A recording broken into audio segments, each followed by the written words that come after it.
Ok, bueno, bienvenidos otra vez a otro episodio de esta serie de entrevistas. Y bueno, esta vez tengo a una amiga que egresó también de SCOM, gran amiga por cierto, y experta en su área.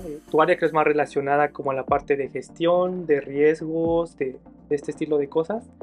En entrevistas previas, normalmente entrevisté a personas que están más apegadas como al SOC, a la parte técnica, a la parte como de pen testing. Así que quería traer como un nuevo perfil de ciberseguridad. Y pues qué mejor alguien que tiene demasiada experiencia en esta parte de gestión y que siempre tuviste ese gusto, creo yo. Al menos desde la universidad recuerdo que tomaste materias de governance y cosas de ese estilo. Y bueno, por eso te invité y gracias por aceptar la entrevista. Espero que puedas compartirnos lo más que puedas que pudiera ayudar a la gente. Y bueno, no sé si quisieras comenzar con darnos un poco de tu background, cómo iniciaste en seguridad, a lo mejor cuál fue tu primer acercamiento con seguridad, tu primer trabajo. Antes no sé si hacías desarrollo y después te moviste. ¿Cómo fue como ese inicio que te llevó a llegar hasta donde estás en este momento? Ok, claro que sí. Bueno, pues mi nombre es Itzel Segoviano. Eh, tengo 33 años, entonces pues prácticamente ya llevo unos 10 más o menos en ciberseguridad y un poquito más trabajando, pero bueno. Ujú. Eh, pues la historia corta es que empecé como junior en ciberseguridad, ya como becario, acá decimos como plankton. Fui creciendo y ahorita soy senior manager para un banco en ciberseguridad y la verdad ha sido, ha sido muy grato toda la trayectoria.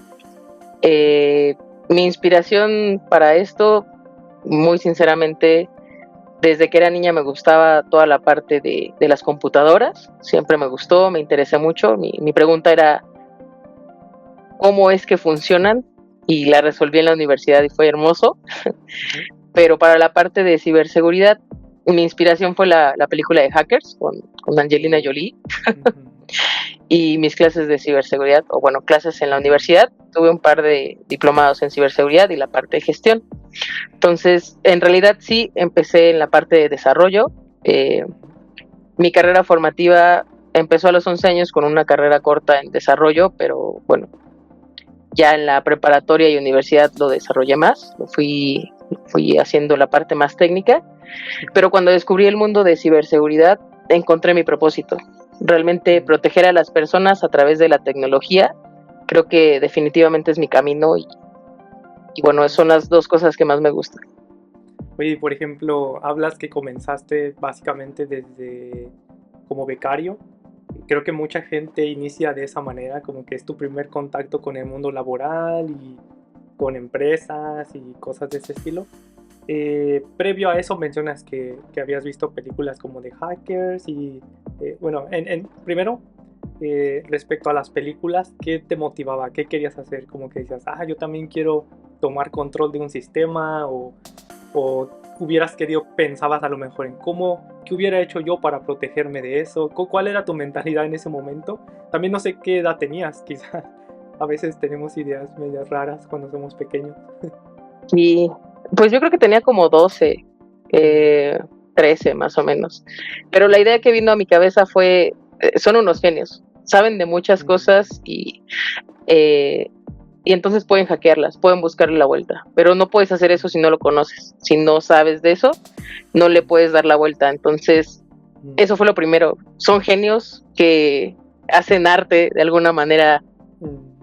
eh, técnica o incluso con personas, Ujú. que si bien no era, bueno, la película no es muy técnica en realidad, Mm. pero sí es como explotar todas las vulnerabilidades que puedas tener y las consecuencias. Hay veces que por estar curioseando, pues también hay consecuencias graves. Entonces, Mm. tanto para bien o para mal, hay cosas que proteger, pero pues también el conocimiento es a lo que te lleva a poder atacar o defender. Ese fue mi pensamiento. Mm.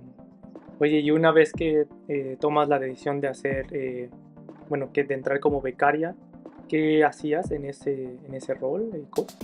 Bueno, no sé si pudieras mencionar el lugar, pero más o menos el ambiente. Sí. eh, ¿Cuáles eran tus funciones, tus roles?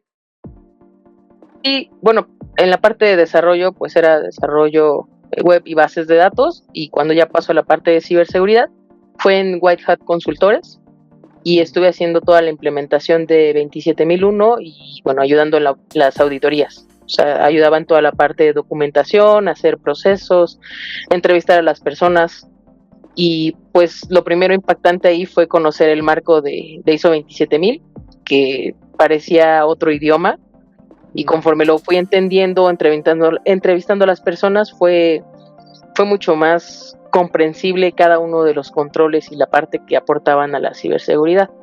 Entonces, esa parte consultiva comenzó ahí, y luego me fui a otro trabajo que se llama Buró Mexicano de Consultores, la empresa, y ahí instalaban, configuraban herramientas de ciberseguridad como CyberArk, ForcePoint, Checkpoint. Entonces, eso complementó, creo yo, mucho parte de mi carrera, porque no solamente me quedé en la parte de lo que debería de ser consultiva, sino realmente cómo se implementa con herramientas. Entonces, pues también mi primer acercamiento a un servidor, que nosotros conocemos las computadoras cuando estamos en la universidad chiquitas, y luego ver un servidor e instalarlo directamente en el rack, atornillarlo, después configurarlo todo lo que necesita, y ya darle el plus de la consultoría, de lo que se debería de formar. Con esto, la verdad, era muy, muy grato con estas herramientas. Entonces, desde un inicio estuviste más apegada como a la parte de gestión. Mencionas ISO 27000, cosas de ese estilo. Y bueno, después Sí. te mueves como a la parte de endpoints. Bueno, no sé, pero creo yo la mayoría de amigos o de gente que conozco en ciberseguridad entran como a la parte de atacar, pen testing, un poco más a bajo nivel. Creo yo, es mi opinión, amor personal, que a la mayoría, me incluyo, de nosotros no nos gusta la parte de gestión. Al menos yo digo, no Sí. mentes, no quiero ir a leer procedimientos de ITIL, de COVID, de un montón de cosas. ¿Cómo fue en tu caso? Cuando llegaste como becario y viste, o bueno, a lo mejor en la empresa, y viste como esos procedimientos, estos documentos enormes, ¿qué pasaba por tu cabeza? Como qué flojera leerlos o decías, "No inventes, qué interesante", porque a veces hay cosas muy interesantes, ¿no? Sí. Mm, Sí, en la universidad tuve una materia que se llama IT Governance, y ahí vi parte mm, de ITIL y de 27, pero la verdad, muy sinceramente, no le di mucha profundidad. Fue como mm, existen, más o menos sé de qué va. mm, Y tuve otra materia también de gestión de proyectos, en la que me tocó liderar al equipo, y fue precioso ver cómo mm, encajaban todas las piezas y todos los perfiles y las personas, y entregar un mm, proyecto final para mí fue muy grato. Entonces, de esas dos experiencias, cuando llego al campo laboral, lo primero que hago es intentar replicar, pero no tengo equipo porque pues yo soy la que está más abajo en la línea. Entonces me toca leer mucha documentación, informarme, y me di cuenta que a veces leerlo parece mm, de verdad otro idioma totalmente, mm, porque también estaba acostumbrada a la parte técnica, pero cuando llegué con las personas a hablar con ellas, a preguntarles su día a día, a preguntarles realmente cómo protegen una empresa, y que algunos incluso me dijeran, no tengo idea de qué estoy haciendo, pero si vemos un documento que ya establece qué hay que hacer, lo hacemos. Ahí fue donde me entró el interés por leer, o sea, por decir, estas son las políticas, estas son las normas, aquí hay una metodología que alguien más, un grupo de personas ya hizo, ya validó, y entonces esta es la manera correcta de hacerlo. Ese fue mi primera motivación, la manera correcta de hacerlo es esto, para esto existen estos papeles, y pues hay que leerlos. Entonces, sí era una parte tediosa, pero creo que lo que más me ilusionaba era la parte de las personas y cómo transformarlos. Mi primer proyecto ahí en White Hat fue con un banco, uno pequeño, y estaban áreas contrarias. Eh, un, una cosa casual, los de networking contra los de seguridad, y estaban peleando todo el tiempo. Entonces yo me sentía un poco Bob Esponja contra los calamardos, como con toda la actitud, todo el ánimo que traes cuando eres nuevo, y que todo el mundo es rosa y que todo va a salir bien. y empezarlos a contagiar de, oigan, sí se pueden hacer las cosas, a ver, vamos a conciliar. Y ya fue un trabajo en equipo, aunque yo realmente no tenía un equipo, a llevarlos a ellos a trabajar en equipo con una metodología. Entonces, conjuntar toda esta parte es lo más interesante que he visto, aunque el código es muy, muy grato y tiene un impacto muy alto. Cuando tienes esa sensibilidad con las personas, creo que aporta muchísimo y quita lo aburrido a la documentación. Oye, qué interesante, porque creo que normalmente, digo, la parte técnica, o mucha gente que conozco en la parte técnica, como que nuestra motivación es siempre comprometer un equipo. Y dices, no inventes. Incluso hay gente que dice que te sientes como un Jedi cuando comprometes como tu primer equipo, ¿no? Y es como normalmente nuestra mayor motivación en un inicio, ¿no? En tu caso, por lo que mencionas, creo que es como una gran motivación y satisfacción el ver que dos equipos que estaban como peleando uno con otro en cosas que se tienen que hacer, y llegas tú y los unificas, y entonces ves, o sea, tú como consultor ves que todo está funcionando y ya dices como ya terminé, me voy. ¿Crees que esa es de las mayores satisfacciones, o cuál crees que es tu mayor satisfacción en este tipo de ambientes? Bueno, esa definitivamente fue una de las mayores satisfacciones porque me regalaron hasta una alcancía de ese banco como reconocimiento del gran trabajo que hice, más allá de la parte técnica, como con las personas. Y me sentí muy importante porque pues a nadie más le habían reconocido el trabajo y siempre estaban peleando incluso con los demás consultores. Entonces, eso definitivamente fue muy grato. Y otra experiencia que tengo es implementando CyberArk, que son cuentas privilegiadas. Había escuchado, no me tocó, pero había escuchado que quitas un nicho de poder cuando quitas las cuentas privilegiadas. O sea, hay personas que es, pues aquí yo vivo y esto es lo que me asegura que voy a seguir aquí 10 años, y cuando se los quitas es terrible para ellos. Entonces, en donde lo implementé, un incidente de seguridad, y como tenían cuentas compartidas no pudieron saber quién fue. Y no fue, al parecer no fue con dolo, o sea, no fue que sacaran dinero, pero fue un error grave. Y convencerlos de ese lado de, a ver, no te estoy queriendo quitar tu poder, estoy intentando protegerte porque no vas a saber quién lo hizo y no vas a saber siquiera qué hizo. O sea, tener cuentas bases de datos borradas por un error humano es complicado cuando tienes cuentas así y no segmentas privilegios. Entonces, esa fue otra, creo yo, de mis victorias más importantes, que más allá de verlo como un ataque, fue una colaboración, y entregaron sus cuentas. Ahora sí que como que se rindieron, entregaron las cuentas y fue listo, ya implementala, y pudimos seguir con el proyecto. Oye, y mencionas dos puntos importantes que probablemente es casi lo mismo. Uno es tus mayores victorias, en donde mencionas, pude implementar esto, pude reducir el riesgo de una empresa a ser comprometida, cosas de este estilo. Y suena todo muy bonito, la gente dirá, sí, esto, o sea, qué pro, ¿no? Pero sabemos que toda victoria lleva un gran esfuerzo, así que, ¿cuáles fueron tus mayores retos para conseguir estas victorias? Creo que trabajar con gente es de lo más complejo. ¿Cuál dirías tú que fueron tus mayores retos en estas dos victorias que mencionas? Sí, creo que toda mi vida he sido muy social en general, pero definitivamente al enfrentarte al campo laboral, son soft skills muy diferentes. Entonces, la mediación de equipos, gestión de cambio, son cosas que muchas veces creo que dejamos de lado como técnicos, pero cuando las unificas es bastante congruente. Pero saber eso me costó años. O sea, no fue de un día para otro, no fue como... Hay cosas que creo que todos hacemos naturalmente y tenemos habilidades, pero ya desarrollarlas en un campo laboral en donde pues tiene implicaciones de dinero, sobre todo, multas muy grandes, pueden correr a alguien. Sí tuve un tema alguna vez en que tuvieron que correr a alguien y pues no es bonito. O sea, es una curva de aprendizaje de cómo llevar a las personas para que pues los impactos sean los que deben de ser. Oye, y en esta curva de aprendizaje tienes, por ejemplo, creo que normalmente tenemos un mentor o tratamos de seguir personas que ya pasaron por el mismo rol, cosas de ese estilo. En tu área no sé qué tanto se dé, porque creo yo que siempre es como un mundo egocéntrico donde todos quieren ser el mejor o incluso a veces protegen sus propios intereses y tú al ser consultor externo como que no te dan esa apertura, obviamente no te van a enseñar.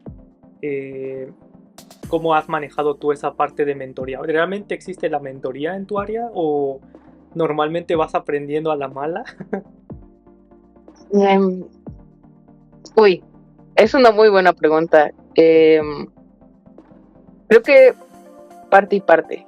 Creo que todas las personas pueden enseñarte algo, incluso a no ser como esas personas. O sea, de verdad puedes aprender de cualquier persona. Pero tuve la fortuna de cuando estuve en White Hat, mi jefe se llama Ricardo Ruiz Ocampo, y realmente fue una formación muy interesante, muy fuerte. No fue tanto a humanos, sino a procesos, metodologías. Él venía de una firma, entonces traía como cierta estructura, incluso para la manera de vestir, manejarte. Él decía que tenías que respirar como consultor, tomar como consultor, comer como consultor, dormir como consultor, y me lo tomé muy en serio. E incluso la hacía de tal manera que la vivieras. O sea, era como, ¿cómo implementarías ISO 27000 en tu vida? O sea, ¿cuál es tu control de DRP? ¿Cuál es tu control de RH? ¿Cómo contratas gente? O sea, en tu vida, ¿cómo realmente tienes amigos? ¿Cómo los despides? ¿Cómo haces los cambios? ¿Cómo, pues sí, tienes un backup de tu casa, tienes un backup de la luz, o sea, N cantidad de cosas que los transformó en la vida y fue realmente muy formativo. Creo que él fue mi primer mentor. Afortunadamente he tenido muy buenos amigos que he tenido, que creo yo han sido mis mentores. El segundo fue Ricardo Lobo. Él es ya una persona con mucha experiencia en la parte de gestión, no en ciberseguridad. Y cuando nos tocó colaborar juntos en una empresa que se llama IQSec, él aportaba toda la experiencia del manejo de las personas, directivos, proyectos, y yo aportaba toda la parte de ciberseguridad. Entonces, aprender de él, el cómo, era precioso. O sea, de verdad, tomarme un café con él. Nuestras mentes podían tener 5 temas al mismo tiempo y la gente no sabía de qué estábamos hablando. Parece que hablábamos codificados, pero era muy, muy bonito. Y el tercer mentor que tuve es mi actual jefe, se llama Jair García, y creo que de todos es el que he tenido más formación de gestión, me refiero con personas, de cómo llevar a las personas como líder, como realmente un líder debería llevarlas, porque mis otros 2 mentores fue de alguna manera de ciberseguridad y de gestión en general, pero Jair me ha enseñado muchísimo de liderazgo, lo admiro muchísimo, y siempre es muy humano, se preocupa más por las personas que por la empresa de alguna manera, y al mismo tiempo, al hacer eso, se preocupa totalmente por la empresa. Pero, híjole, la verdad con él he aprendido todos los soft skills, tanto como alinear una persona, porque él no regaña, él alinea personas, él hace que te enseñen, que aprendan, que crezcan. O sea, sí hace un salto enorme y de una manera muy suave, es como muy firme pero suave a la vez. O sea, me refiero, no es un jefe, realmente es un líder, te lleva de la mano, pero es como, a ver, como si tuvieras una bicicleta con rueditas, de aquí tienes tantitas rueditas y luego vas tú solo y le quitas las ruedas. Entonces, creo que han sido mis 3 mentores principales, aunque no he encontrado a alguien que te enseñe específicamente gestión. Lo más cercano es la parte de proyectos, pero creo que se queda muy Administrativamente muy bien, pero personalmente o de soft skills se queda corto. Oye, y hablando de soft skills, ¿cuáles crees que son los más importantes o relevantes para un puesto como el tuyo? Creo que la parte social sin duda es muy importante, pero en tu opinión personal y Sí. tu experiencia, ¿cuáles crees que dices, sin duda estos me han llevado a subir más rápido, a aprender más, a resolver mejores problemas, cosas de ese estilo? Ok, la parte de gestión emocional, Mm, definitivamente reconocer qué emociones tienes, qué emociones tiene el otro, creo que es la principal, porque no puedes mm, llegar a un acuerdo con alguien que está totalmente enojado o que está totalmente triste, y a veces ujú, cuando no te involucras, ujú, no llegas a un resultado completo. O mm, tú también, o sea, es como, ay, tengo que llegar a un acuerdo hoy, pero estoy en un proceso muy fuerte con mi familia y ni ujú, siquiera puedo pensar en otra cosa y realmente dices muchas mm, cosas que no deberías. Entonces creo que la primera es la gestión emocional y es, creo yo, la más ujú, importante. Eh, en segundo lugar, un tema de liderazgo, lo llamaría flexible, ujú, pero comprometido, o sea, con mm, disciplina. Me mm, refiero a, con mis equipos, soy muy flexible de, si estamos en home office, a mí no me importa que estés en la playa, pero si te requiero, pues, sorry, voy a necesitar que vengas. ujú, Y sabemos como los tiempos. Entonces, ujú, trato de ser flexible al respecto y también cuando requiero apoyo, recibo mucho ese apoyo cuando realmente lo necesito, porque no es como que esté gritando que ahí ujú, viene el lobo, ujú, sino que realmente son las cosas. O sea, cuando yo digo es una emergencia, es que en serio es una emergencia. Si ujú, no, pues puedo esperar a mañana. Entonces, ujú, creo que esas dos partes me han ujú, llevado a estar en donde estoy, ujú. principalmente de soft skills. Y bueno, pasando un poco a la parte técnica, creo que cuando coordinas equipos es como importante identificar qué personas de tu equipo son los mejores haciendo qué, para que durante ciertas circunstancias puedas como resolver muy bien un problema o saberlo como llevar con el equipo que tienes en el momento. Pero al mismo tiempo, el saber cuáles son sus habilidades también te lleva a saber un poco de lo que ellos hacen. ¿Cómo manejas? ¿Cuál es como el límite en donde dices, yo también tengo que saber lo que él hace, pero no soy el experto, pero tengo que saber cuál es el alcance, ¿no? A veces creo que hay una línea, de hecho, no muy fina, es muy grande porque no sabes en dónde está el Sí. límite. Y creo que es bastante importante para resolver a veces problemas que son técnicos. Tú como manager vas con el cliente y te dice, mira, tengo tal problema. Y probablemente a veces, no sé si sea tu caso, pero creo que muchas veces alguien lleva a un experto en lo que vayan a ver y el manager es quien coordina, pero en realidad siempre tienen al experto a un lado. En tu caso, ¿cómo manejas eso? ¿Normalmente vas tú? ¿Si te metes mucho a la parte técnica? ¿Cómo haces el balance de estas dos cosas? Um, pues es interesante porque sí tengo mucho background técnico, o Mm, sea, y creo que es una de las partes que me diferencia un poco porque no me pueden marear tan fácil. mm, De repente hablas técnico y es como, sí, pero no sé, voy a hacer tal cosa y es mm, algo súper rebuscado y cuando les quitas esa parte, mm, cuando lo aterrizas a algo muy simple es, sí, pero ujú, nada más vas a hacer esto. O mm, sea, dígase, necesitamos hacer un cambio en donde reiniciemos todos y cada uno de los servicios mm, que están a una cuenta asociada a tal y mm, lo tenemos en una herramienta de PAM y hablando de cuentas específicamente, ¿no? ujú, Cuando lo aterrizas a, pues sí, pero tienes una herramienta que hace la rotación automática y te toma 2 minutos, ¿no? mm, Ah, sí.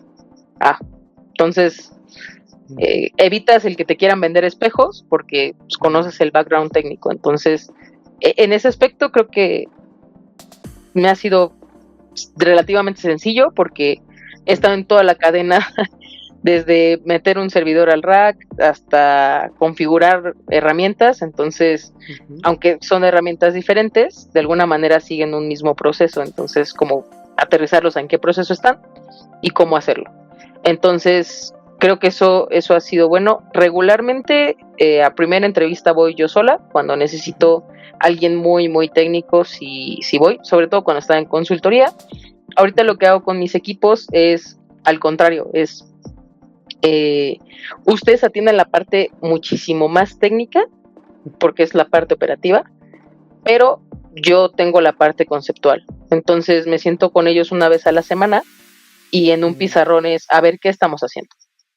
No, pues esto y esto, lo diagramamos, ponemos dibujitos, qué estamos haciendo cada uno en nuestra parte, con quiénes tenemos que estar involucrados. Y entonces es, ok, ¿cuáles son los siguientes pasos?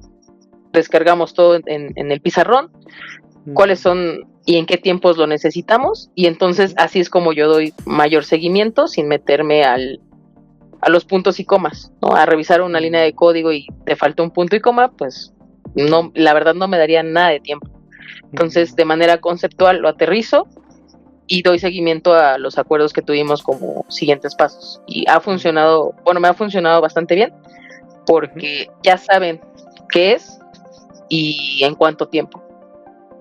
Oye, veo que, bueno, en ese sentido, veo cómo lo administras, pero ¿cómo mantienes esa línea de aprendizaje? Por ejemplo, veo que tienes muchas certificaciones de la nube, de gestión, de cosas de ese estilo. Al menos yo no soy el tipo de persona que haciendo una certificación siento que aprendo algo. Por ejemplo, yo también tomé la de AWS, la de Cloud Practitioner. Y sí, de momento memorizas conceptos y ves que hay, pero en realidad no te enseña algo que cuando estás en el mundo real, ya en tecnologías, que te sea tan útil, a menos de que tengas muy buena memoria y visualices todo el ambiente como lo daban en una certificación. Soy más el tipo de persona que me gusta ir a la consola, picarle, ver qué hace. Soy más de ese estilo. En tu caso, ¿cómo funciona para ti? Porque obviamente tienes que atender cosas un poco más administrativas. No sé qué tanto le dedicas de tiempo para ir a picarle a la consola, ver qué haces, o a lo mejor sí te funciona estudiar la teoría y después aplicar eso. ¿Cómo es en tu caso? Sí, tengo un par de maneras para mantenerme al día. Me gusta mucho ir a conferencias por dos motivos. Una, el networking que se pueda tener uno a uno. Puedes tomarte un refresco ahí con alguien y realmente actualizarte en 10 minutos de 5 años. Creo que vale mucho la pena. Y también las experiencias que han tenido de, oye, tuvimos un problema acá, ¿cómo resolviste? Y demás, o tener los contactos, ¿no? Que creo que es un punto importante en este mundo, bueno, en el mundo en general y sobre todo en ciberseguridad, porque te aporta la comunidad y cómo puedes resolver problemas de mayor alcance. Y el segundo punto por el que me gusta mucho ir es porque tienen las tecnologías de ciberseguridad regularmente más actualizadas, y lo que van a hacer es venderte. Entonces, lo que quieren venderte es lo más actual, el nuevo, digamos, si era un firewall, ahora el Next Generation Firewall, y ahora estos equipos nuevos que tienen y demás. Entonces, cada que hay una iteración, lo que hacen ellos es venderte, y al darte el speech, aprendes de manera muy corta lo que hace. Entonces, cuando ya llega algún fabricante, es, sí, tu herramienta hace A, B y C. Sí, a ver cómo. ¿Qué diferencia tienes contra otro fabricante que me está diciendo que hace lo mismo? Y entonces ahí es cuando empiezan las comparaciones y puedes aprender, porque entonces ya dices, bueno, este está haciendo un cifrado de este tipo, este está haciendo un cifrado de este otro tipo, este está manejando tal cosa. Y entonces ya ahí es donde yo puedo aprender como de una manera más práctica y rápida en conferencias. Creo que es muy valioso. Y de ahí, pues la verdad es que sí trato de leer lo más que puedo, estar en LinkedIn. Hay veces que sí no tengo tanto tiempo. Antes me daba más tiempo y podía hacer más certificaciones, entonces procuraba hacer al menos una certificación al año Entonces, a lo largo de 10 años, pues al menos tendrías 10. Y las certificaciones que hago, procuro que sean con lo que estoy haciendo, algo que me interese o lo que voy a hacer en el siguiente paso. Es, si quiero ir a la nube, pues tomo una de AWS, por ejemplo, que si bien justo la parte conceptual y lo que te ofrecen es mínimo, pero ya a la hora que practicas, porque estás en ese día a día, ya puedes volver y decir, lo que me querían decir era esto, y a ver, ¿en dónde está la documentación de tal? Y ya te vas como a las demás metodologías y sigues aprendiendo, pero bueno, ya también siempre cuentan los certificados, aunque había alguien que me decía que a veces son pisapapeles, muy bonitos pisapapeles, pero la verdad, a la práctica se ve todo, se ve si realmente te sirvió la certificación o la pasaste de noche y ya. Entonces, es como la manera que tengo, pero pues sí, a veces un papel no dice mucho. Sí, yo la verdad es que no soy tan fan de las certificaciones porque siento que aprendo más bajándome un ambiente, instalándolo, jugando, pero también porque mi área es más técnica, así que no necesito irme tampoco como a la documentación de cómo se conecta con otros sistemas. A lo mejor si voy a implementarlo, pues sí, pero quizá en tu caso es más importante tenerte esa visión como global de la infraestructura. Y bueno, ya hablando por ejemplo en temas un poco más globales, por ejemplo, trabajas con gente del extranjero, tienes clientes del extranjero, tienes clientes que no están físicamente en México, tienes clientes al otro lado del mundo.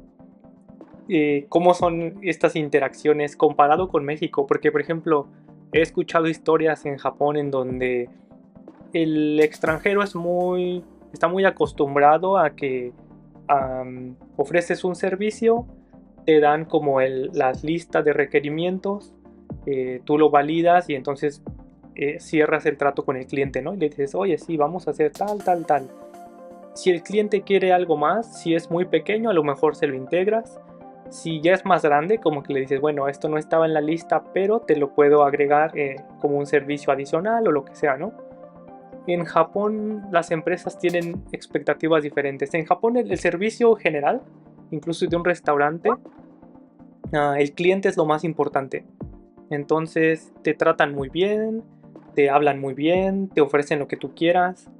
En el caso de consultoría, los japoneses esperan ese tipo de cosas.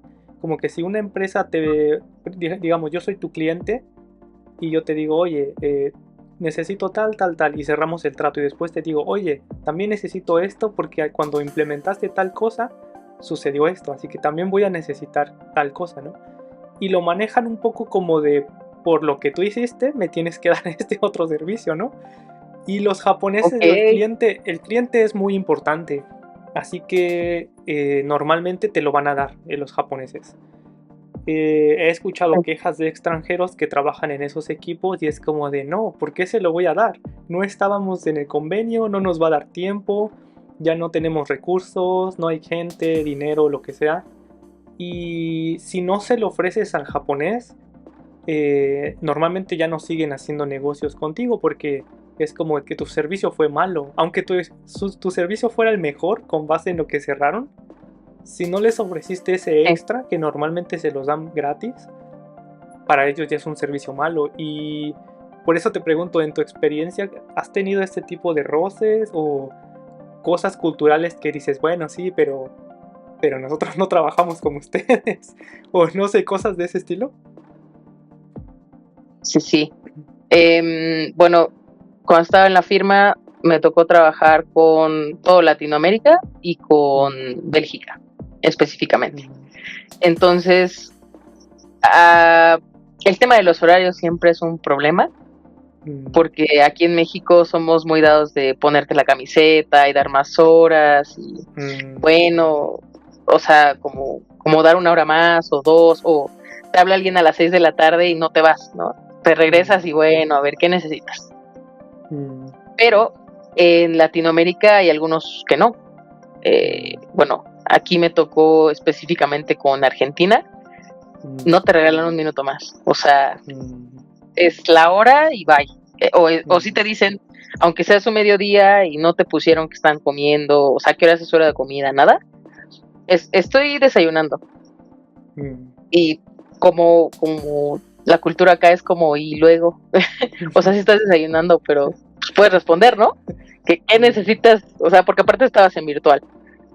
Entonces, específicamente con los argentinos fue esa diferencia. Y lo que hice fue todo lo que necesitara por correo y ya sabía que se tardaban un día. Entonces, considerar yo en mis tiempos el día de... O sea, lo mando hoy, ellos lo responden en la madrugada y tengo cierta hora si necesito hablar con ellos en una conferencia y apartaba esas horas para tener conferencia con ellos porque sabía que no iban a dar más. Entonces, fueron proyectos complicados porque pues hay que dar un poquito más de este lado, ¿no? Sobre todo con clientes mexicanos que son más dados a, bueno, pero ¿y qué pasa? En esa parte cultural. Con las personas de Bélgica fueron muy, muy amables, pero sí son como cortantes, bueno, no cortantes, muy específicos. Me refiero a vas a es A, vas a B, es B. No te vayas a C, no te vayas a D, no es que cómo está el clima allá, no. Yo te pedía y es tal, listo. Y es rápido. Incluso las sesiones con ellos son muy rápidas porque son muy puntuales, muy directas en ese aspecto. Y ahorita estoy trabajando con todo Latinoamérica también y con España. Entonces el horario España también es cruel porque estamos a muchas horas de diferencia. Entonces ahí he tenido dos retos. Uno, la jerga que utilizan. Hablamos español, pero la jerga es diferente. Entonces de repente no sabes de qué están hablando. Y viceversa. A veces a ellos les pasa lo mismo. Entonces hay que tener cuidado en que el mensaje que diste sea el correcto y rectificarlo. Me di a entender o a ver qué fue lo que les dije. Ah, pues tal. Ah, listo, lo entendimos perfecto todos. Pero sí asegurarte. Y la segunda, el tema del horario. También regularmente no te contestan como fuera de horario y lo mismo. Lo que hago es todo por correo. Tengo ciertas horas para comunicarme con ellos, pero sí se vuelve complicado esta parte. Y lo que sí este año ha sido muy complejo es que ellos se van un mes de vacaciones en verano. Entonces no existen. Y pues todo el trabajo, pues prácticamente si tienes un homólogo, pues, te lo quedas tú un rato, porque no es como, bueno, se fue de vacaciones y está la otra persona. No, todos están fuera. Entonces eso ha sido como los mayores retos. No me ha tocado trabajar con japonés específicamente, pero cuando hemos tenido clientes que requieren más cosas, una de las soluciones, digamos, es sí, pero te puedo dar un servicio adicional. O sea, ya incluso bajo contrato, cuando conocías a los clientes así, se le llaman valor agregado. A veces te doy un servicio de valor agregado, pero solo puedes pedirme uno. Y con eso ajustabas. No se quedaban con no me diste algo gratis, pero sí delimitar el alcance, porque bueno, también pues los recursos son finitos, entonces si no quieres algo más, pues ya eso sí ya cuesta. Entonces, en algunos casos con clientes muy particulares había sido el tema, aunque la verdad no sé cómo podría manejarse en Japón, si entiendo que son muy sensibles al respecto. Sí, bueno, en ese aspecto te digo, creo que sí siempre esperan más de quien ofrece el servicio. Y bueno, otro punto es, has tenido, bueno, no que lo hayas tenido, más bien has aprendido de otras culturas y lo has implementado en tu forma de trabajo del día a día. Por ejemplo, en Japón tienen, desde que estudias en la universidad, es como algo muy normal que te enseñen un modelo que le llaman Jorenzo. Y bueno, es ¿cómo llamarlo? Cada palabra viene de otra subpalabra y entonces es como Hokoku, como reportas, Rendaku, cómo te comunicas, y Sodansuru, que es cómo haces una consulta a alguien. Entonces es muy normal que los japoneses sepan eso desde su formación, ¿no? Académica. Y después en la empresa eso se sigue llevando. Entonces está mucho como lo que decías, tengo que confirmar que el cliente me está entendiendo. Y eso en Japón es casi básico. O sea, para todos es, si trabajas, siempre vas a confirmar. De hecho, si yo le digo a alguien de mi equipo, oye, podemos hacer tal, tal, tal, y entonces hay una discusión, al final te dice, ah, ok, para confirmar, y te confirma todos los puntos. Y es muy normal, creo yo, en este lado, al menos en Japón, no sé, en otros lugares de Asia. Eh, ¿Has tenido este tipo de experiencias donde culturalmente hacen? Sé que los alemanes también tienen muchas metodologías y cosas de ese estilo, en donde tú digas, oh, qué interesante es este modelo de trabajo, lo voy a implementar en mi equipo y te ha funcionado. ¿Has tenido este tipo de experiencia? Um, Creo que no es tan puntual como una metodología, sí, no, Mm, pero mm, no lo sé, es que mucha de la formación que tengo ahorita fue de la firma y era la parte de, eh, bueno, dos cosas, impactar, ujú, o sea, que realmente tu trabajo impactara, digas, mm, en muchas formas, tanto visualmente como en el trabajo que se hacía, y también al alcance que pudiera tener, o sea, que sepas que no solamente es a una persona o ese equipo, sino todo el alcance que tiene dentro de la empresa, ¿no? ujú, Creo que esa parte. Y la segunda es, pues sí, esta parte formativa de crecer. Bueno, ahí era como, ¿creces o te vas? mm, Eh, que entiendo es una filosofía como de donde fue creada mm, y pues es interesante porque si no creces, pues no, o sea, creces mm, fuera de ahí, creces fuera de la firma mm, y pues creo que en ningún otro lado aquí en México he visto algo así, o sea, es como te puedes quedar estancado a años, puedes estar en el mm, mismo rol puesto, apretando el mm, mismo botón durante mucho tiempo y a veces no mm, pasa nada. Entonces mm. aquí que te están evaluando todo el tiempo y que sea si no estás creciendo, crece afuera, se me Mm. hizo pues, muy impresionante. Oh, oye, y otro aspecto que te quería preguntar también muy importante.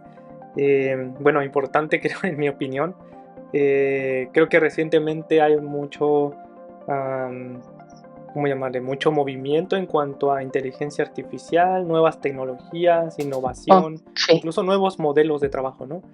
Em, Normalmente en mi caso, técnicos, en donde queremos que un CISO sea más abierto, nos permita innovar, nos permita poner nuevas ideas, incluso Sí. utilizar inteligencia artificial. Entiendo el rol, por ejemplo, de alguien que es más manager, que coordina proyectos globales y más grandes. Em, en tu caso, ¿qué tan abierta eres? ¿Cómo te pones esos límites en donde dices, bueno, tampoco no quiero que nos detengamos, ¿no? Y que no Claro. progresemos. Pero también entiendes que tiene sus riesgos. Por ejemplo, la inteligencia artificial, no hay nada legislado, no sabes qué hacen con tu información. Teóricamente te venden un paquete en donde te dicen, ah, sí, tú eres una empresa, no voy a guardar nada tuyo. No puedes demostrarlo, no les puedes decir, o sea, a ver, dame dónde está mi Guiño, información. guiño. Sí. Y además no hay una ley que te diga nada, y además, no, por ejemplo, no sé, en el caso de OpenAI están sus servidores, a lo mejor la mayoría en Estados Unidos, así que no te aplicaría una ley de Sí. México. Y te digo, muchos problemas en cuanto a eso. ¿Cómo es en tu caso y cómo haces ese balance de darle la apertura a tu equipo de innovar y al mismo tiempo de evaluar el riesgo? ¿Qué tanto quieres avanzar? Porque obviamente tienes que evaluarlo, ¿no? Y digo, también creo que es un problema muy grande actualmente. O sea, no es problema de empresas pequeñas, incluso gobiernos. Recientemente vi un memorándum donde el gobierno de Estados Unidos puso que ahora el tema de inteligencia artificial era como un tema de seguridad nacional. Ok. Incluso iban a comenzar a restringir las visas que le daban a extranjeros que trabajaban con inteligencia artificial porque era información crítica. Y o sea, te digo, es un problema que creo no es tan pequeño de una empresa, incluso una No, multinacional, es ya a nivel claro. gobierno y de impacto nacional. En tu caso, ¿cómo manejas esto? ¿Qué tan Oye, abierta pero eres? Ajá, dime. sí, ahí, bueno, imagino que Mm, también Estados Unidos se espanta mucho por todo esto de Snowden y toda la información que se filtró. mm, Digo, eso fue un humano y mm, con inteligencia artificial, o sea, realmente están mm, dando datos a todo el mundo, o sea, mm, ni siquiera saben a quién. mm.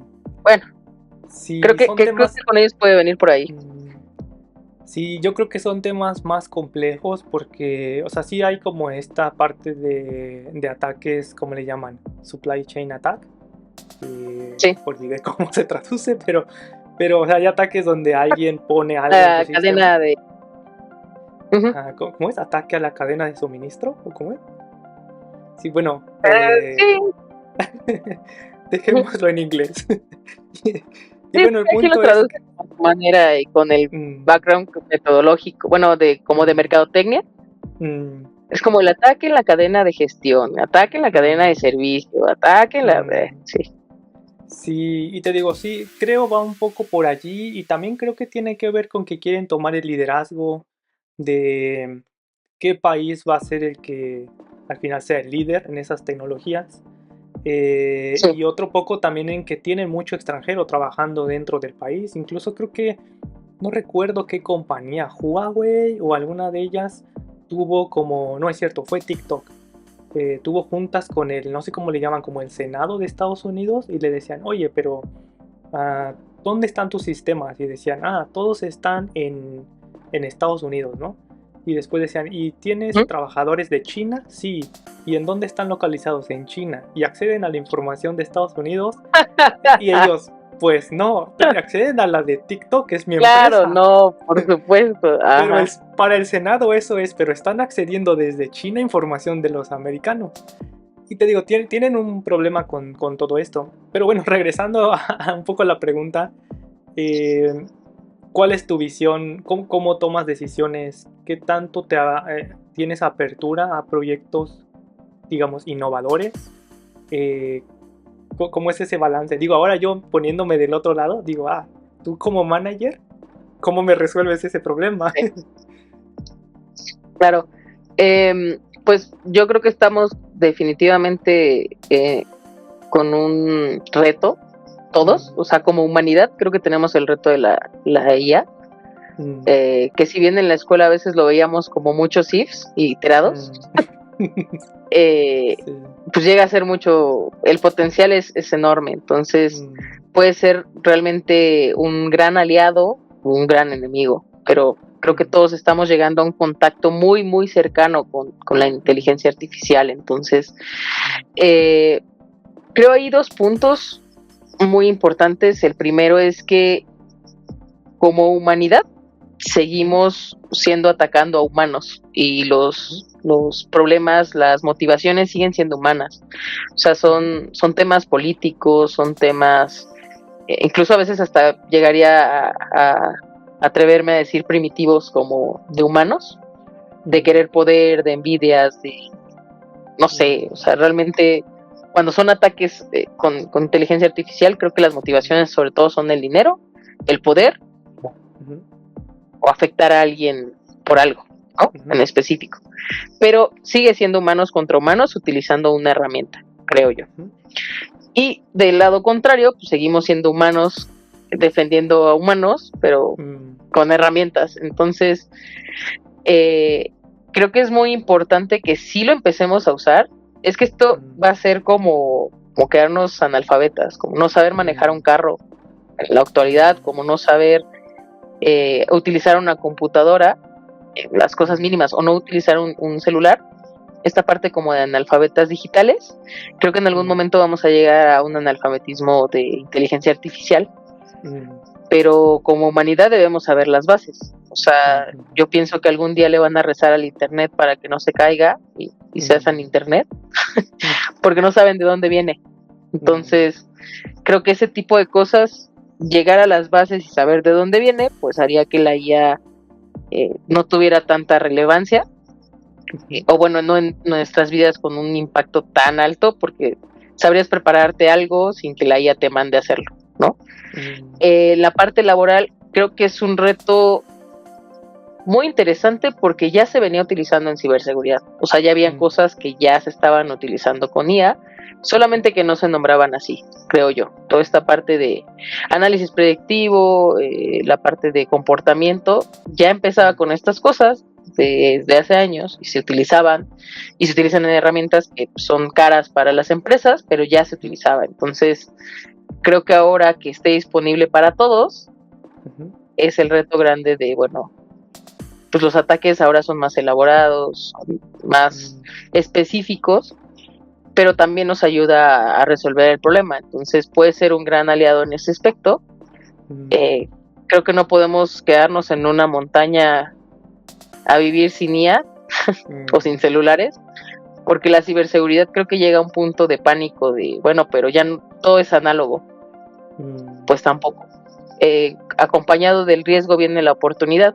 Cuando un riesgo es positivo, es una oportunidad. Entonces, creo que sí debe usarse con ciertos límites, como compañías. Hay algunas que están haciendo sus propias IAs, como para que sea su base de datos y entonces no se expongan sus datos. Claro que pueden tener un ataque, pero bueno, intentan mitigarlo de esa manera. Y hay otras que pues utilizan las públicas. Yo a mi equipo les digo que si utilizan algo así, sea lo más genérico posible. O sea, que no pongan datos específicos o cosas tan específicas, sino como el problema que quieren resolver y empiecen a analizar como las respuestas que puedan tener, que creo yo es más como una lluvia de ideas, muchos aportes de mucha información de todos, pero sin llegar a algo tan puntual o a sacar información pues muy sensible. Ok, sí, bueno, creo que la mayoría está haciendo ese tipo de cosas también, ¿no? Tratar de no exponer tantos datos, aunque al final no puedes monitorear a todos los programadores y de qué hacen copy-paste, así que también es un riesgo, aunque tengas esas políticas, sigue existiendo un riesgo grande, ¿no? Y bueno, sí. Otro tema que te quería preguntar es, en tu área, ¿cómo manejas ese balance entre tu vida y el trabajo, dado que, no sé, a veces un sábado por la noche sucede algo y tienes que ir a trabajar? ¿Cómo manejas el estrés? ¿Haces ejercicio? Yo qué sé, ¿te vas con amigos a hablar de otros temas? ¿O a lo mejor te desestresas leyendo más sobre tu trabajo? No lo sé. Sí. Pues me gusta mucho la ciencia ficción, me gusta mucho ver películas de ciencia ficción, entonces es un desestrés, pero al mismo tiempo es estrés porque pues, sigo en el trabajo de esta manera. Ves películas que te dan ideas para el trabajo a veces, pero me gusta mucho el cine, entonces me gusta mucho ir al cine, estar con mi familia. Me gustan las plantas, entonces también procuro, bueno, obviamente hay que regarlas y tener ciertos cuidados, entonces eso me hace relajarme un poco y olvidarme de como del estrés un poco, pero definitivamente el ejercicio ha sido la opción. Entreno fútbol con el banco y juego con ellos los fines de semana y también tengo otro equipo aparte y eso literalmente sí desfoga mucho el estrés, entonces pues eso es lo que trato y tratar los problemas como son, o sea, esta como línea de importante y urgente realmente me ha dado mucho para tener un balance de vida. La verdad es que afortunadamente el banco trata de tener cargas de trabajo adecuadas y tener backups y demás, entonces eso permite que yo pueda decirle a mi equipo, oye, ¿sabes qué? Me voy a ir a jugar 1 hora y pues estén al tanto si alguien necesita algo en esa hora, porque sí ha pasado, créeme que sí ha pasado que es como, solo lo dejé 5 minutos y ya se incendió algo, entonces es como que tengas esa parte de contacto, de si no estás, alguien conteste y puedan, pero tengan la atención y puedan resolver lo más rápido posible. Cuando son emergencias y justo no quemar esa línea, no quemar la línea de, oye, esto es urgente, oye, este correo espera para mañana, no es urgente, no es un incidente, no estés molestando hoy.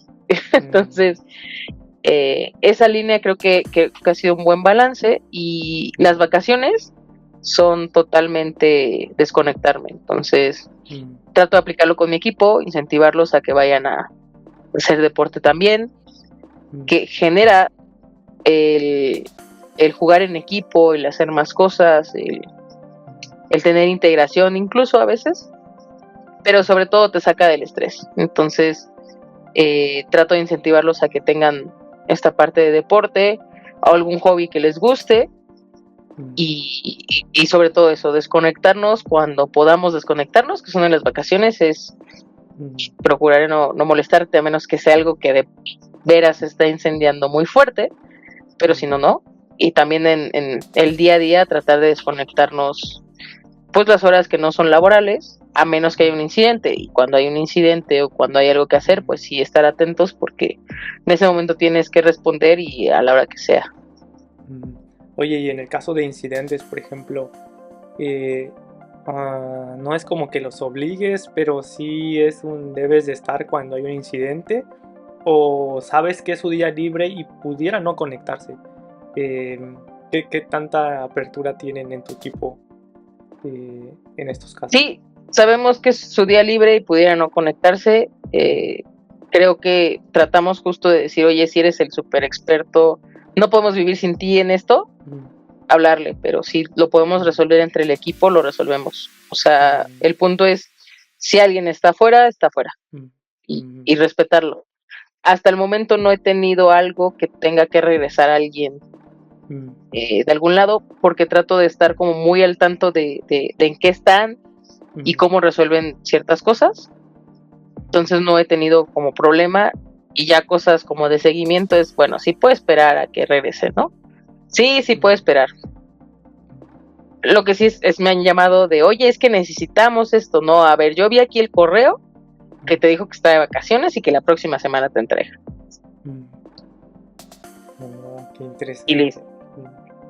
Pero sí, el tiempo de desconexión creo que es súper importante, y no quemar el que algo pasa, porque en otros equipos en donde pues he estado y yo no veía esta parte de incidentes, sí he visto cómo queman gente muy feo por cosas muy sencillas, que creo que sí podría resolver un manager o algún compañero de equipo, pero es no, a fuerza te quiero a ti ahorita y respóndeme, y la verdad es que quemas a la gente, hay muchísima rotación, obviamente todos están a disgusto, no es como que puedan apoyarte, sino al contrario, ya lo que hacen como líderes es pues, a ver si lo resuelves tú, y te dejan retirado.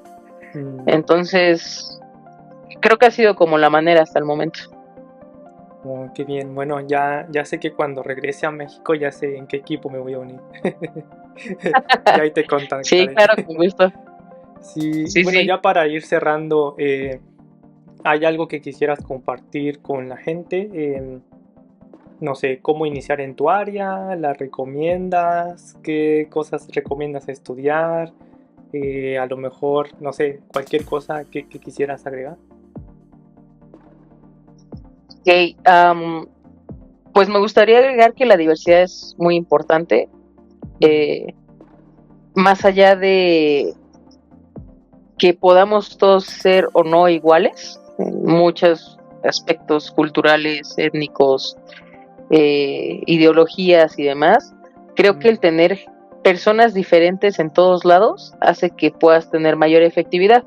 Si alguna vez han visto el de los sombreros, no me acuerdo ahorita cómo se llama el libro, pero son los 7 sombreros de pensamiento, ¿no? Es como cuando haces un equipo de alto rendimiento, lo que procuras es tener mayor diversidad de pensamiento y de skills, porque es lo que hace que se complementen, y lo que puede aportar un equipo pues bastante fuerte, porque uno complementa al otro. Creo que eso es muy importante, y siempre saber que esas diferencias pueden aportar más que ser un factor de romper algo, de ser pues disruptivos. Es más allá de eso, es llevarlo a la colaboración. Creo que eso es importante, y Pues en la parte de capacitaciones, creo que es importante que desarrollen soft skills de comunicación. Sé que suena súper trillado y que todas las materias de la escuela te dicen, por favor, tengan comunicación, pero cuando somos muy técnicos, y hace poco lo comentaba mi esposa porque me decía, es que yo no entiendo cómo piensas. Y justo me salió una imagen de los conjuntos de SQL, de cómo hacer los conjuntos. Y le dije, es que yo pienso así, mira. O sea, no necesito ver las cosas tan puntuales, sino armo conjuntos y los voy haciendo y ya sé en dónde están y pues lo puedo extraer. Y, o sea, le empecé a explicar un montón de cosas. Y creo que en el mundo de tecnología no todos te entienden. A veces hablas muy a los bits y bytes o hablas de cosas súper matemáticas que son chistes muy locales y no sé si te pasa, pero a mí de la escuela todavía hubo una vez que desperté pensando en integrales y que tenían que entregar tarea y pues ya llevo años que no estoy en la escuela, entonces creo que es importante sabernos comunicar con el mundo y sobre todo también cómo queremos que se comuniquen con nosotros, cómo queremos que nos traten, porque muchas veces no sabemos cómo expresarlo y entonces todo el mundo hace lo que quiere y se vuelve un caos. Entonces, creo yo que los soft skills aportan mucho en la vida y en el trabajo, pero sobre todo en la vida, para así complementar lo que pueda faltarnos cuando somos tan técnicos y nos metemos en las cajitas. Ok, gracias por compartir esa experiencia. Sí, creo que sí. Digo, incluso bueno, a mí me pasa la parte técnica a veces. Pues estoy metido la mayor parte del tiempo en lo que hago, así que no suelo hablar con personas que no están en mi área. Pero cuando sucede es como de, a ver, espera, déjame, intento hacer la traducción. Incluso entre idiomas, ¿no? Aquí en Japón no hablo español, nadie habla español, así que normalmente es inglés, japonés y pues no tengo contacto ya tanto en español y de pronto, así como ahorita el de Supply Chain Attack, es como de, oh, ¿cómo se dice en español? Como que ya vas perdiendo ese uso porque no lo usas, ¿no? Sí. Y en cuanto a, por ejemplo, en el caso de mi equipo, la mayoría son como muy apasionados por lo que hacen, incluso a veces como en reuniones que hacemos de la empresa, no sé, alguna vez alguien dijo, oye, tenemos un pie, ¿cómo calcularías para que ese pie se divida entre las personas exactamente y cómo lo tendrías que cortar, ¿no? Y es como de, ¿por qué estás pensando en eso? Estamos en una cena como normal, sí, ¿no? sí. Y pues sí, de cierta manera también el ambiente donde estés como que te forma más a pensar en ese modo. Pero una vez que sales con otros equipos, me imagino en tu caso es de ese estilo, hablas con equipos de todo estilo y pues tienes que adaptarte rápido y saber con quién estás, cómo hablar y demás, ¿no? Pero sí creo que es bastante importante el saber comunicarse. Y bueno, creo que hemos cubierto más o menos lo que quería compartir. Espero que en una siguiente entrevista podamos hablar un poco más técnico, a lo mejor que nos muestres de, mira, estos son los documentos que normalmente veo. A lo mejor si quisieras dedicarte a esto, te recomiendo iniciar por tal, cosas de ese estilo, pero hoy fue un poco más saber a qué te dedicas, qué cosas se suelen hacer en un rol como el tuyo, cómo fue tu formación. Y bueno, creo que yo no tengo nada más que agregar. No sé si tienes algo más que agregar antes de cerrar. Sí, yo solo me quedé con una duda. ¿Hay alguna certificación que creas que vale la pena, que digas, sí, esto es imperdible? Te digo, no soy tan fan de las certificaciones. Sí, justo. Aunque recientemente, bueno, no tan reciente, quizá ya unos 3 meses, el SANS lanzó una de seguridad con inteligencia artificial. No recuerdo exactamente el nombre, la voy a poner en la descripción. Pero son de las nuevas, ¿no? Donde ya mezclan ciberseguridad con los nuevos temas de LLMs, de cosas, de algoritmos nuevos. Sin duda tomaría una de esas, porque es como... bueno, mi formación es más académica, así que yo tiendo a leer más artículos que ver certificaciones. Así que de certificaciones sin duda tomaría esa. Pero te digo, no soy tan fan, así que no creo tomarla, Sí, sí. pero recomendaría a la gente, al menos que está como en áreas similares a las mías, donde haces más tratar de hacer innovación y esas cosas, sería una de ellas. Probablemente no tengo otra. No, ni siquiera las que tengo las recomendaría. Sí, sí, es que justo el tema de certificaciones, Mm, hay veces que las sacas y todo muy bien, pero mm, te queda como un sabor medio amargo en la boca que mm. no terminan de parecerte. Sí, sí, sí, sin duda. Sí, bueno, Genial. muchas gracias por tu tiempo y por tomar la entrevista. Y bueno, espero que nos vuelvas a visitar en este canal y con nueva información, a lo mejor en unos 2 años, no sé qué ya de nuevo en ciberseguridad, pero sí, muchas gracias por tu tiempo y gracias a todos por ver este episodio. Y bueno, no sé si quieres dejar tu contacto a alguien que quiera comunicarse contigo o bueno, es tú decides. Sí, claro, sin tema. Mm, Bueno, te lo paso y ujú. supongo que aparece en Lo la pongo aquí. descripción. Ok, sí. Bueno, muchas gracias y es todo por hoy. Seguimos en contacto. Muchas gracias por la invitación, de verdad un honor estar acá. Muchas gracias a todos, que estén muy bien. Gracias, hasta luego. Bye bye.